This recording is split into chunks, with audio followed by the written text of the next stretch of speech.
ఉమ్మడి ఆంధ్రప్రదేశ్ మాజీ ముఖ్యమంత్రి దివంగత డాక్టర్ వైఎస్ రాజశేఖర రెడ్డి జయంతి సందర్భంగా సామాజిక ఉద్యమకారుడు కొలకులిరి నవీన్ కుమార్ మాట్లాడుతూ ప్రజల సంక్షేమం కోసం అనేక సంక్షేమ పథకాలు ప్రవేశపెట్టిన మహనీయుడు ఈ రోజు బడుగు బలహీన వర్గాల విద్యార్థులు ఉన్నత చదువులు చదువుకొని ఉద్యోగాలు చేస్తున్నారంటే డాక్టర్ వైఎస్ రాజశేఖర రెడ్డి సంక్షేమ ఫలాల్ని కొనియాడారు.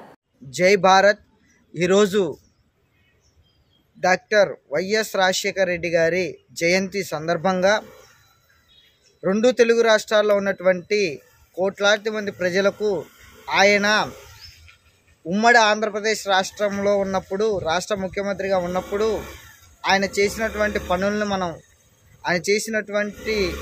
మనం గుర్తు చేసుకుంటూ ఈరోజు ఆయన అనేక మంది పేద ప్రజలకు విద్యను అందించడానికి ఆయన పాటుపడినటువంటి విధానాన్ని అందరికీ తెలిసినటువంటి విషయమే.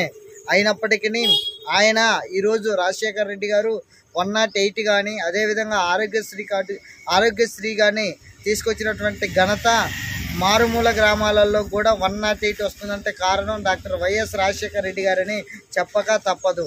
అదేవిధంగా వేలాది మంది ప్రజలు నాలాంటి వ్యక్తులు ఈరోజు ఇంజనీరింగ్లు కానీ డాక్టర్లు కానీ లాయర్స్గా కానీ చదువుకొని ఈరోజు వాదిస్తున్నారంటే ఆయన భారత రాజ్యాంగంలో ఉన్నటువంటి ఏ సెక్షన్లు అయితే ఉన్నాయో రాజ్యాంగాన్ని స్ఫూర్తిగా తీసుకొని ఆయన పెట్టినటువంటి విధానమేనని చెప్పక తప్పదని ఈ సందర్భంగా తెలియజేసుకుంటూ సెలవు తీసుకుంటున్నాను. జై భీమ్, జై భారత్.